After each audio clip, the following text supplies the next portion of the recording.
Duduk. Tuhan memberkati Bapak Ibu Saudara sekalian. Haleluya. Yesus itu baik. Amin. Puji Tuhan. Selamat siang Bapak Ibu Saudara yang kasih dalam Tuhan. Senang berjumpa saudara siang hari ini. Haleluya. Puji Tuhan. Untuk bagikan berkat dari firman Tuhan. Haleluya. Setelah 2 minggu kita nggak ketemu, saya sukacita boleh lihat saudara semua sekalian. Amin. Walaupun hari-hari kemarin sempat ada banjir, sempat ada segala sesuatu, tapi Tuhan tetap baik dalam hidup kita. Amin. Puji Tuhan. Ya kan? Bukan cuma di Jakarta ada banjir. Di Belanda, di Eropa ada badai salju. Tinggi. 20 cm lebih, hampir 30. Ya kan? Waduh, minta ampun. Kita lihat salju turun dari senang sampai takut, saudara-saudara. Pertama lihat salju turun, wih salju turun. Lama-lama makin tebal, takut. Karena saya lagi dalam perjalanan Paris ke Amsterdam. Biasanya cuma paling 4,5 jam, paling lama 5 jam. Tapi ini sampai 9 jam, saudara-saudara. Baru sampai. Besok paginya, dia turun jadi min 15. Itu kalau sampai min 15, gigi nggak bisa diem. Ketemu terus. Ya kan? Tulang aja rasa mau pakai jaket, saudara-saudara. Waduh, minta ampun. Saya sempat taruh di Facebook saya. Jakarta banjir.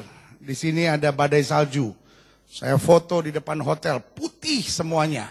Nggak ada kelihatan jalan sama sekali. Karena itu jam 3 pagi, itu jam 4 pagi. Belum ada mobil pembersih salju. Ada yang komen, asik. Dalam hati saya, lu cuma lihat di gambar bilang asing. Gua yang di sini gemeter. Baju udah 4 lapis tetap masih ya kan. Sampai kamar ditanya sama orang, what is your name? Kita sampai lupa. Joko atau Wirawan, saudara-saudara. Ya kan, saking dinginnya otak jadi beku, saudara-saudara. Tapi dalam segala perkara Tuhan tetap baik. Saya sampai hari Jumat, jam 9 saya sampai, jam 12 saya mesti terbang ke Surabaya. Karena ada KKR Polri Jatim, jadi Polda Jatim. Jadi saya sampai, saya mau pulang ke Taman Anggrek. Di tengah jalan banjir semua, tadi sudah lihat jalan-jalannya. Banjir semua, terpaksa balik lagi. Sampai ke airport lagi, saudara-saudara. Lalu di parkiran, tinggal cari mana baju yang bisa dibawa ke airport. Bisa dibawa ke, apa itu namanya? Ke Surabaya.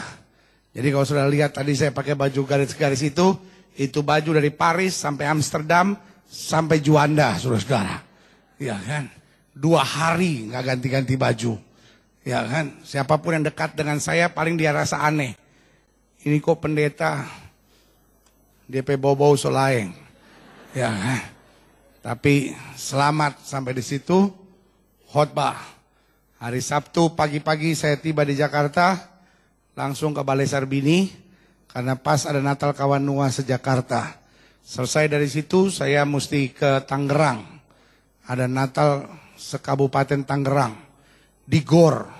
Wah itu luar biasa. Hujan lagi di mana-mana. Gor padat sekali. 5.000 orang ada di Gor Tangerang itu memuji Tuhan. Dalam hati saya, ya ilah. Ini sebetulnya camp pengungsian atau orang KKR. Banyak sekali orang, saudara-saudara. Selesai dari situ saya harus langsung buru-buru ke Stadion Utama. Karena saya mesti pimpin altar call di acara KKR Festival of Life bersama dengan Joyce Meyer. Dan kira-kira 70.000 orang lebih ada di Stadion Utama Senayan memuji Tuhan. Tuhan itu dahsyat. Amin. Dan puji Tuhan. Makanya pagi-pagi saya bangun flu. Tapi nggak apa-apa, yang penting masih hidup, saudara-saudara. Ya kan? Habis saya rasa saya flu, saya timbang. Saya pikir kalau flu timbangan turun, nggak taunya nggak juga, saudara-saudara. Ya kan? Tapi tetap bersukacita. Pegang Alkitab kita di tangan kanan, angkat tinggi laut kepala. Tanda kita mengakui Alkitab kita sebagai otoritas tertinggi dalam kehidupan iman kita. Kita ucapkan bersama apa yang kita akui sebagai pengakuan iman kita. Sama-sama bilang sama saya sesuai dengan kesaksian Alkitab ini. Aku percaya Allahku Esa, Maha Kuasa dan Maha Besar. Aku percaya Yesus Kristus adalah Allah sendiri yang telah menjadi sama dengan manusia. Ia adalah juru selamat yang bertanggung jawab dan mengasihi aku. Aku percaya Roh Kudus adalah Roh Allah sendiri yang senantiasa menyertai dan membimbing kehidupanku. Aku percaya Alkitab ini adalah firman Allah yang akan senantiasa menjadikan hidupku kudus, berkemenangan, diberkati, penuh mujizat, dan selalu menjadi berkah. Amin. Great. Buka Alkitab kita sama-sama. Hari ini kita masih dalam pembahasan An Extraordinary Prayer, atau kita sedang membahas 33 doa yang luar biasa. Dan hari ini kita mau bicara tentang doa Yosua. Dan agak menarik untuk kita pelajari doa Yosua ini, karena dari beberapa doa yang kita pelajari, ini salah satu doa yang sifatnya negatif. Dan itu luar biasanya dalam Alkitab. Alkitab adalah buku yang jujur. Alkitab bukan hanya bicara tentang kelebihan, tapi Alkitab juga bicara tentang kekurangan. Itu mengajar kepada kita bahwa hidup yang berbahagia bukan hidup tanpa kekurangan, tetapi hidup yang bisa mengatasi berbagai kekurangan dalam hidup kita. Yang setuju katakan amin. Amin. Rumah tangga yang bahagia bukan mendapatkan suami yang sempurna. Rumah tangga yang bahagia bukan mendapatkan istri yang sempurna. Kau sudah menatap saya dan berkata, bagaimana saya bisa bahagia, pendeta? Sebab suami saya banyak kekurangannya, istri saya banyak kekurangannya. Rumah tangga yang bahagia bukan tanpa kekurangan, tapi rumah tangga yang bahagia menghadapi setiap kekurangan dan percaya Tuhan menyempurnakan segalanya. Berikan tepuk tangan yang meriah. Amin. Ini yang kita mau belajar, Yosua pasal 7, ayat 5 sampai ayat yang ke-13. Sebab orang-orang Ai menewaskan kira-kira 36 orang dari mereka.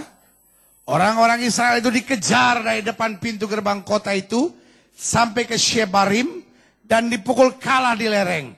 Lalu tawarlah hati bangsa itu amat sangat. Nah, saudaraku yang kekasih dalam Tuhan, fokus Yosua dalam peperangan waktu itu hanyalah dalam menghadapi Jericho. Karena Jericho dianggap sebagai kota yang kuat. Jericho dianggap sebagai kota yang berbenteng teguh. Jericho dianggap sebagai kota yang bangsanya sangat terlatih. Sehingga waktu menghadapi Jericho, gentarlah hati Joshua. Tetapi justru di tengah kelemahan, kita biasanya menjadi kuat. Karena dalam kelemahan kita lebih bergantung kepada Tuhan. Dalam kelemahan kita lebih mengandalkan Tuhan.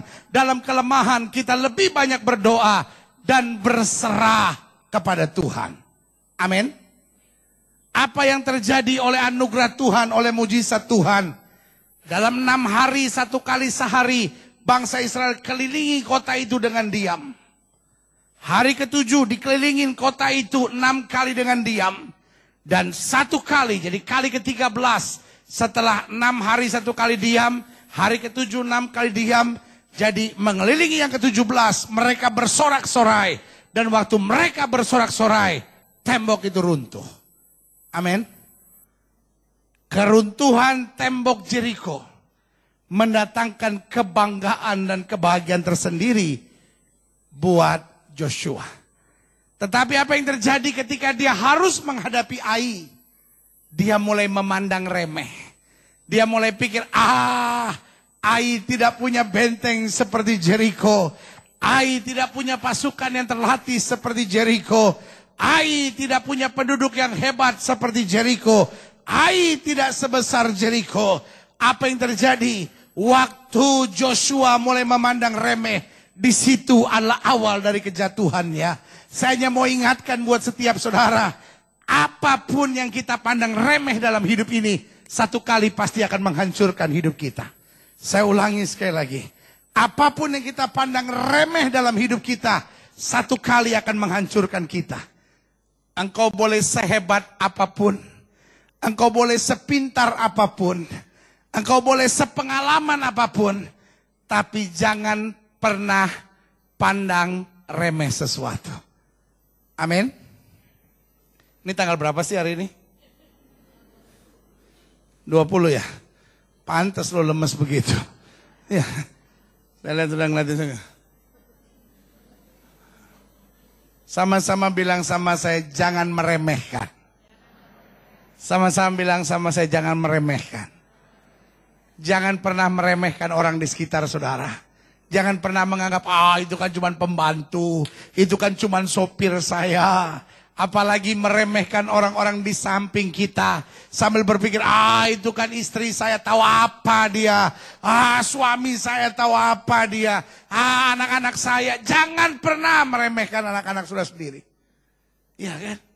Orang tua gampang sekali bilang, anak ingusan. Jangan begitu Pak. Nenekmu juga kalau ingusan, kalau flu pasti ingusan. Iya kan? Ingus nggak usah dibawa-bawa lah soal ini. Iya kan?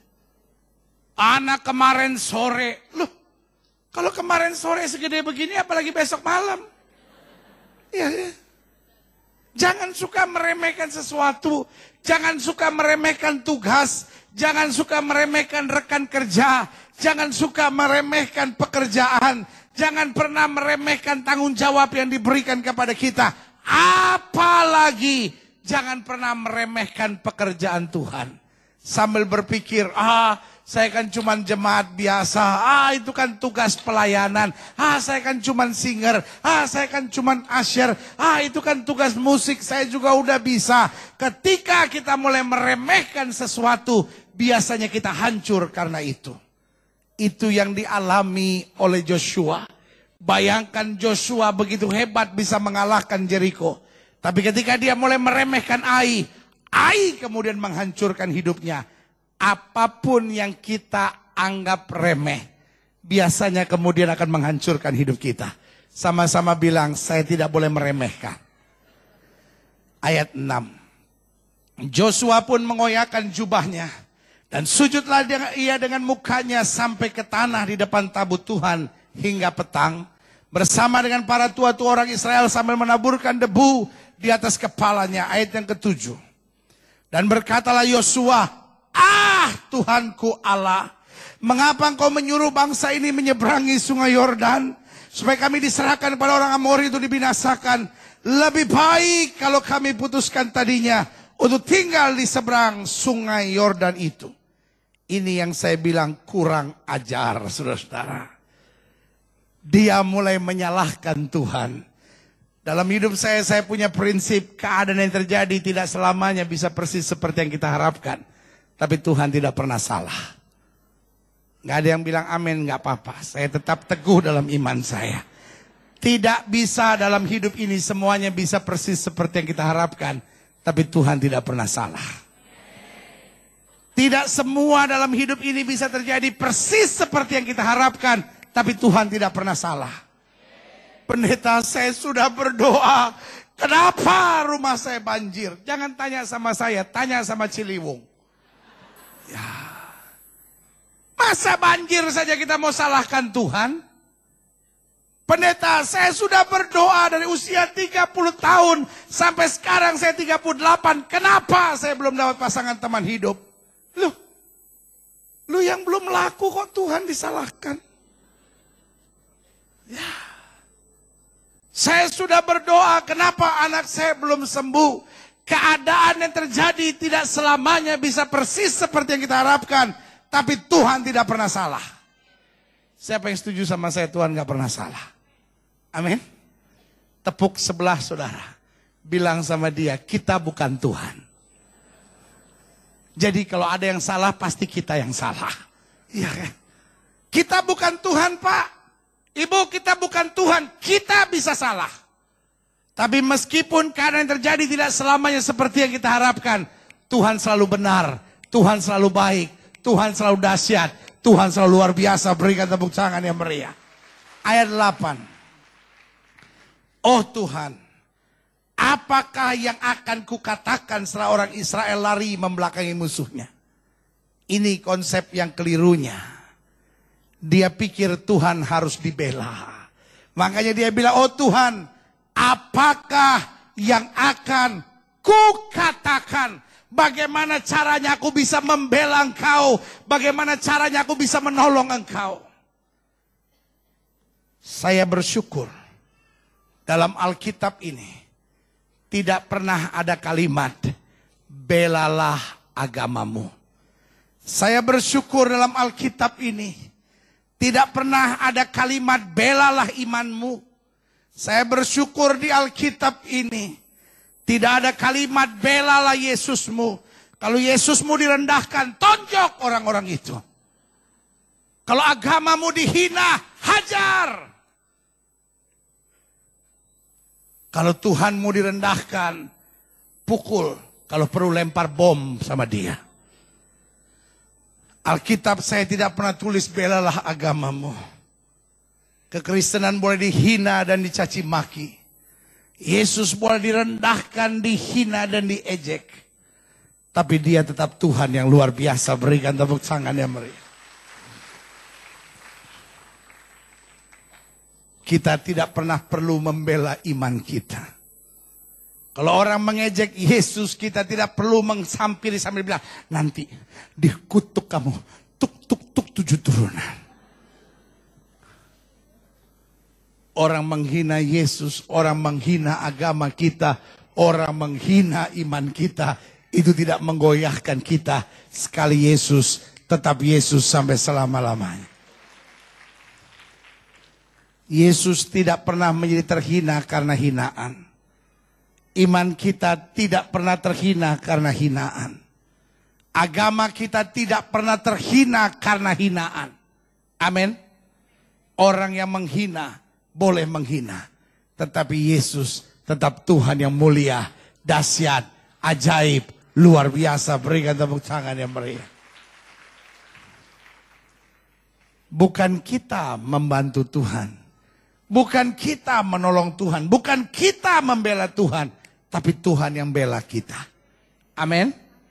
Berapa banyak pun sumbangan kau berikan ke gereja. Berapa banyak pekerjaan Tuhan yang kau kerjakan dalam hidupmu. Itu tidak membuat kita berpikir saya membela Tuhan dan menolong Tuhan. Tapi itu tetap mendatangkan sukacita kebanggaan. Terima kasih Tuhan. Engkau sudah memilih dan memakai aku bagi kemuliaan-Mu. Berikan tepuk tangan yang meriah. Ayat 9. Apabila hal itu terdengar oleh orang Kanaan dan seluruh penduduk negeri ini, maka mereka akan mengepung kami dan melenyapkan nama kami dari bumi ini. Dan apakah yang akan kau lakukan untuk memulihkan namamu yang besar itu? Aduh, Joshua sekarang berpikir, karena aku stres, Tuhan pasti stres. Karena aku bingung, Tuhan pasti bingung. Karena aku tersudut, Tuhan pasti tersudut. Hari ini saya mau bilang, kalaupun engkau bingung, Tuhan tetap tenang. Kalaupun kau stres, Tuhan tetap tahu persis langkah apa yang harus dibuat. Jangan saudara pikir kalau saudara lagi banyak masalah, Tuhan pun di sorga geleng-geleng kepala dan berteriak, "Kat!" Maksudnya malaikat. Aduh, mesti bikin apa ya? Tidak. Lihat ayat yang ke-10. Lalu berfirmanlah Tuhan kepada Yosua, "Hai Yosua, kira-kira apalah yang harus kukerjakan?" Tidak. Tuhan bilang sama Yosua, "Bangunlah. Mengapa engkau sujud demikian? Mengapa engkau bingung dengan persoalanmu? Kenapa engkau hanya fokus pada omongan orang? Kenapa engkau stres hanya karena tekanan? Bangun!" Dengan lain kata, Tuhan tidak bisa berbuat apa-apa selama kita masih fokus pada masalah. Tuhan gak bisa buat apa-apa selama kita masih bingung, panik sama masalah kita sendiri. Kita harus bangun. Sama-sama bilang sama saya harus bangun. Saudara-saudara yang sedang kecewa, saudara-saudara yang sedang rasa panik, saudara-saudara yang sedang menghadapi badai yang besar, saudara-saudara yang sedang dilukai orang, saudara-saudara yang sedang merasa disakiti oleh orang, kalimat saya as your pastor, bangunlah. Kalau saudara nggak mau bangun, saudara masih mau terus entertain pikiran saudara, saudara mau terus entertain kekecewaan saudara, saudara tetap mau entertain kepahitan hidup saudara, engkau tidak pernah akan bisa lihat pertolongan Tuhan. Tapi kalau engkau bangun dan siap untuk taat, engkau akan melihat kuasa Allah dahsyat dan luar biasa. Haleluya. Orang Israel telah berbuat dosa. Wah, Tuhan jelas. Ketika Joshua bingung, God knows what to do. Orang Israel telah berbuat dosa. Mereka melanggar perjanjianku yang kuperintahkan kepada mereka. Mereka mengambil sesuatu dari barang-barang dikhususkan itu. Mereka mencurinya, mereka menyembunyikannya. Dan mereka menaruhnya di antara barang-barang. God knows. Amin. When people don't know what to do, God knows. Waktu kita masih sedang panik, why? God knows the answer. Amin. Kita gak usah panik. Gak ada sesuatu yang tersembunyi di hadapan Tuhan. Yang setuju katakan amin. Sebab itu, orang Israel tidak dapat bertahan menghadapi musuhnya. Mereka membelakangi musuhnya sebab mereka itu pun dikhususkan untuk ditumpas. Aku tidak akan menyertai kamu lagi. Jika barang-barang dikhususkan itu tidak kamu punahkan dari tengah-tengahmu. Ayat 13. Bangunlah, kuduskanlah bangsa itu dan katakanlah kuduskan dirimu untuk esok hari. Sebab demikian firman Tuhan Allah Israel, hai orang Israel, ada barang-barang dikhususkan di tengah-tengahmu, kamu tidak akan dapat bertahan menghadapi musuhmu sebelum barang-barang dikhususkan kamu jauhkan dari tengah-tengah kamu. Nah, saudaraku yang kasih dalam Tuhan, kalau saudara baca pelajari terus akhir ceritanya.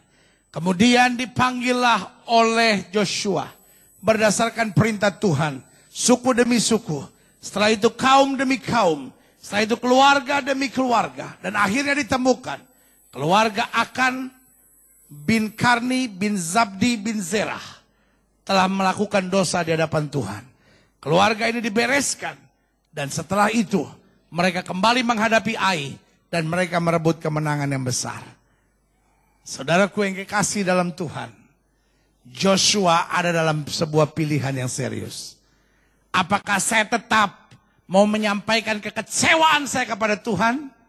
Atau sebaliknya, saya mau dengar Tuhan bicara. Saya mau bangkit. Dan saya mulai perbaiki segala sesuatunya. Sehingga saya simpulkan di sini. Salah satu hal yang sangat menghambat doa kita menjadi kenyataan adalah doa dengan konsep yang salah. Doa dengan pemikiran, Tuhan perlu saya bantu. Ingat, selama kita masih pikir Tuhan perlu kita bantu, kita jadi orang yang kepala batu. Dengan lain kata kita pikir, kalau bukan karena saya gereja ini tidak bisa maju. Kalau bukan karena saya pekerjaan Tuhan ini tidak bisa berlangsung. Kalau bukan karena saya pembangunan gereja tidak bisa berlangsung. Selalu saya bilang, pekerja-pekerja Tuhan datang dan pergi. Tapi pekerjaan Tuhan akan berjalan terus. Berikan tepuk tangan yang meriah. Joshua salah menganalisa. Dia pikir masalah-masalah yang terjadi karena dia terlalu beriman. Dia terlalu taat. Dia terlalu mempercayakan hidupnya kepada Tuhan. Dia bilang, kalau saja kami putuskan. Dengan lain kata dia bilang, kan gak bisa kita cuman beriman. Iman kan juga perlu logika. Gak bisa kita cuman pasrah-pasrah bodoh. Gak bisa kita cuman berserah-berserah. Gak bisa kita cuman taat-taat saja. Hari ini saya mau bilang, di ujung jalan iman selalu ada mahkota.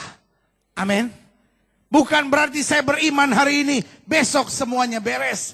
Iman bukan hanya membereskan segala sesuatu, tapi iman juga memberi kekuatan sampai saya melihat semuanya menjadi beres. Berikan tepuk tangan yang meriah. Amin. Di sini saya coba simpulkan. Ada beberapa hal yang perlu kita perhatikan dalam doa. Yang pertama, perasaan bukanlah segala-galanya. Kadang-kala kita udah berdoa, kayaknya doa saya nggak didengar Tuhan deh. Kita berdoa, rasanya saya jauh dari Tuhan deh. Perasaan bukan segala-galanya. Alkitab tidak bilang sesuai dengan perasaanmu jadi padamu. Alkitab tidak bilang hidup kita ditentukan oleh perasaan kita. Tapi Alkitab bilang orang benar akan hidup oleh iman. Alkitab bilang sesuai dengan imanmu jadi padamu. Kalahkan perasaanmu dengan imanmu. Ketika perasaanmu berkata rasanya saya tidak bisa melihat mujizat. Tetapi iman saya bersaksi. Jika saya mengandalkan Tuhan, saya pasti mengalami mujizat. Amin.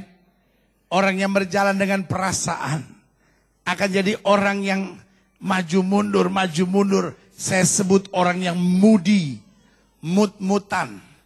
Tapi orang yang berjalan berdasarkan iman, mau situasi enak atau tidak enak, pokoknya iman saya berkata, selama saya tidak miring ke kiri maupun miring ke kanan, saya akan diberkati. Yang setuju katakan amin. Yang kedua, Beberapa hal yang perlu diperhatikan dalam doa. Jangan menyesali apapun yang sudah kita buat untuk Tuhan. Kadang-kala kita pikir, aduh, ternyata saya sabar saya dipermainkan orang. Ternyata saya berserah jadinya begini. Ternyata saya taat, buktinya juga rusak semuanya. Itu persis sama seperti yang dialami Yusuf. Yusuf diganggu istrinya Potifar. Tetapi Yusuf menolaknya. Dan karena dia menolak, istrinya Potifar sakit hati. Dibuatlah sebuah fitnah. Hamba Ibrani yang kamu bawa ini hendak memperkosa aku. Saudaraku yang kekasih dalam Tuhan. Karena Yusuf mempertahankan hidup suci. Yusuf dibuang ke dalam penjara. Yusuf bisa saja menyesalinya. Sambil berkata, coba aku mau tidur sama Potince. Istrinya Potifar. Coba aku mau tidur sama Potince. Mungkin hidupku enggak separah ini. Tapi saya mau bilang, ketaatan kepada Tuhan harus kita pertahankan sampai pada akhirnya. Orang yang menabur dengan air mata akan menuai dengan sorak-sorai. Berikan tepuk tangan. Jangan menyesali apapun yang kita sudah buat Tuhan. Karena kau menabur hari ini, satu saat kau pasti menuai. Perjuangan tidak akan langsung mendapatkan hasil. Tetapi perjuangan harus disertai dengan ketekunan dan ketaatan yang sempurna. Yang ketiga, berapa hal yang perlu diperhatikan dalam doa. Mendengar Tuhan bicara jauh lebih penting daripada jika kita selalu mau bicara kepada Tuhan. Kadang-kala kita ada tendensi, ya tapi Tuhan mesti ngerti dong. Ini perasaan saya, ini kemauan saya, ini kehendak saya, ini keinginan saya. Ternyata mendengar Tuhan bicara jauh lebih penting daripada sekedar bicara kepada Tuhan. Oh, Joshua ngomong segala-galanya. Sampai Tuhan bilang, bangunlah. Joshua sekarang harus memilih. Apakah saya tetap mau ngomong sambil berdalih dan berkata, bagaimana saya bisa bangun situasinya seperti ini. Saudaraku yang kekasih dalam Tuhan. Kita kadang-kala gak maju-maju, kenapa? Kita mau tetap bicara. Tetapi waktu kita diam bicara, kita biarkan Tuhan bicara, maka apa yang tidak pernah kita pikirkan, itu Tuhan sediakan buat kita. Berikan tepuk tangan yang meriah. Kenapa banyak orang berdoa dengan konsep yang salah? Saya catat ada 4 alasan sederhana. Yang pertama, karena kita senang dengan hal-hal yang spektakuler. Namun kita tidak suka diajar. Ketika Joshua melihat tembok Yeriko runtuh, wow! Tetapi ketika Joshua harus diajar Tuhan, di tengah masalah, tantangan, dan persoalan hidup. Selalu saya katakan masalah, tantangan, dan persoalan hidup itu bukan musuh kita. Tapi masalah, tantangan, dan persoalan hidup seringkali adalah guru private yang Tuhan kirim ke rumah kita untuk mengajarkan mata pelajaran baru yang kita belum lulus. Mungkin mata pelajarannya bernama rendah hati. Mungkin mata pelajarannya bernama ketekunan. Mungkin mata pelajarannya bernama penguasaan diri. Mungkin mata pelajarannya bernama berserah kepada Tuhan. Ada kalanya Tuhan izinkan masalah, tantangan, dan persoalan. Bukan sebagai musuh yang harus kita hindari. Tetapi sebagai guru yang harus kita sambut. Untuk mendidik kita. Saudaraku, ingat. Kenapa Joshua marah? Karena Joshua cuma punya konsep bahwa hal-hal yang spektakuler dari Tuhan. Tapi ingat, Allah memang Tuhan yang spektakuler. Tapi lebih daripada kespektakuleran Allah, Allah ialah Tuhan yang mengajar kita. Makin hari makin kuat, makin hari makin dewasa, makin hari makin sempurna, makin hari makin menyenangkan Tuhan. Berikan tepuk tangan yang meriah. Yang kedua, kenapa banyak orang berdoa dengan konsep yang salah? Karena kita bangga dengan keberhasilan kemarin. Tahukah saudara? Titik terlemah seseorang terletak pada kekuatannya. Saya ulangi sekali lagi, titik terlemah seseorang terletak pada kekuatannya. Saya ulangi sekali lagi, titik terlemah dalam hidup seseorang adalah kekuatannya. Kalau saudara tanya sama saya maksudnya apa pendeta? Ketika orang merasa kuat dalam suatu bidang, cenderung dia mulai mengandalkan kekuatannya sendiri. Cenderung dia mulai meremehkan. Cenderung dia mulai sembrono. Karena dia merasa dia kuat di satu bidang. Tetapi sebaliknya, titik terlemah seseorang justru biasanya adalah titik kuatnya seseorang justru ada pada kelemahannya. Ketika kita merasa lemah, kita bergantung sama Tuhan. Ketika merasa tak berdaya, kita berharap pada Tuhan. Ketika merasa tidak sanggup, kita justru mengandalkan Tuhan. Sehingga Tuhan merubah kekuatan menjadi kelemahan. Makanya Paulus bilang, kalau aku mau bermegah, aku akan bermegah dalam kelemahanku. Karena ketika aku lemah, Kristus kuat dalam hidupku. Berikan tepuk tangan yang meriah.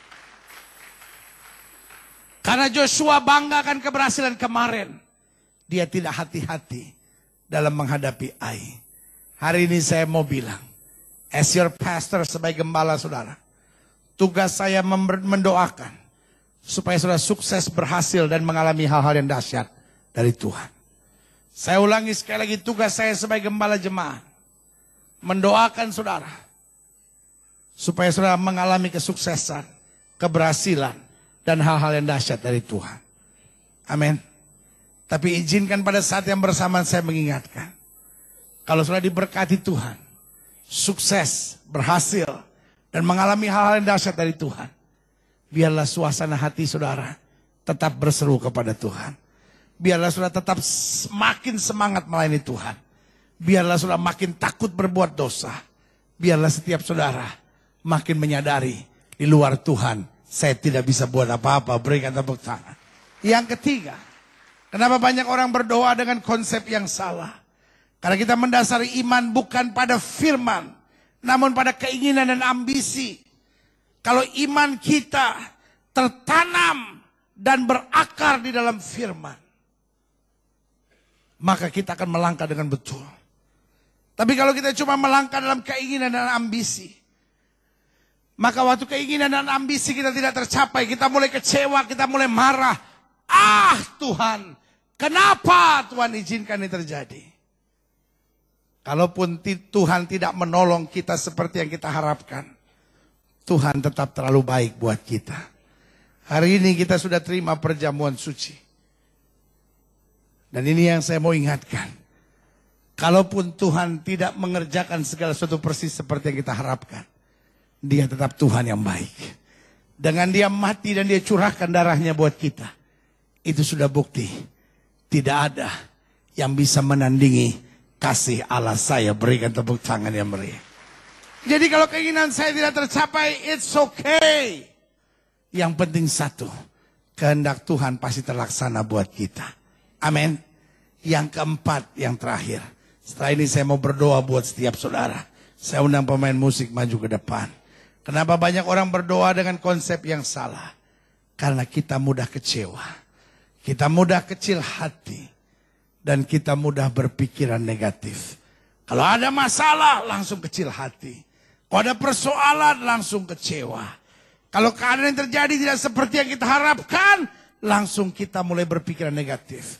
Kalau ada orang fitnah saudara, ada orang serang saudara, ada orang jatuhkan saudara, langsung saudara kecewa, kecil hati, dan langsung berpikiran negatif.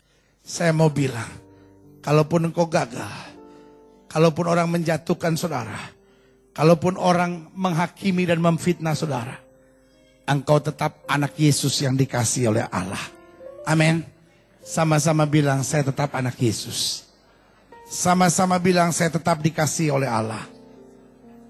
Belajar tetap menyadari, Yesus Tuhan di dalam aku lebih besar daripada apapun. Orang ingin menjatuhkan saudara. Orang ingin membuat kau kecewa. Setan pingin supaya saudara terus berpikiran negatif. Tetapi hari ini saya mau bilang, jangan beri kesempatan kepada pikiran negatif. Tetapi imani, roh di dalam saya lebih besar dari roh yang alam dunia ini. Apapun yang terjadi, saya tetap lebih daripada orang-orang yang menang. Berikan tepuk tangan yang meriah. Saya undang kita semua bangkit berdiri.